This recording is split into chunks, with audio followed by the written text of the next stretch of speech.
Making numbers matter. Mastering quantitative adjectives. Hello everyone. Today, we're going to explore an exciting part of English grammar, specifically quantitative adjectives. Now, don't be scared off by the fancy term.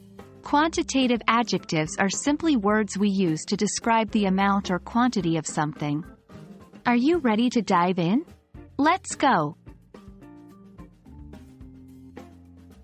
To begin with, quantitative adjectives are words that give us information about the number of things, or the order of things.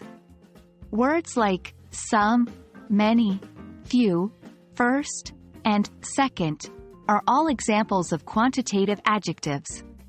These are really useful when you want to describe the quantity of something without giving a specific number. Now that we know what they are, let's look at how we use these quantitative adjectives in sentences.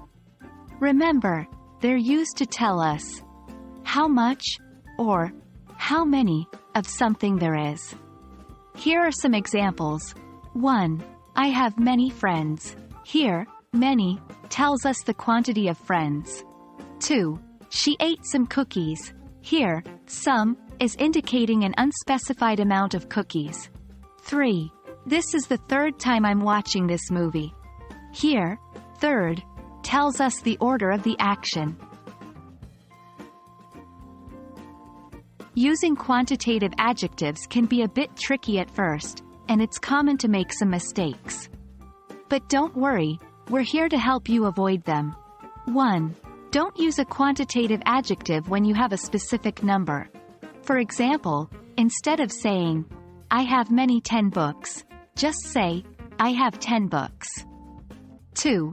Remember, not all adjectives are used in the same way. For example, you can say, I have few friends, but not, I have some friends. The best way to master quantitative adjectives is to practice, practice, practice. Try writing your own sentences using a variety of quantitative adjectives. The more you use them, the more comfortable you'll become. So, there you have it. That's your introduction to quantitative adjectives and how to use them in sentences. Remember, don't be scared to make mistakes. That's how we learn. Keep practicing and soon you'll be using quantitative adjectives like a pro. We hope this video has been helpful. Thanks for watching, and happy learning.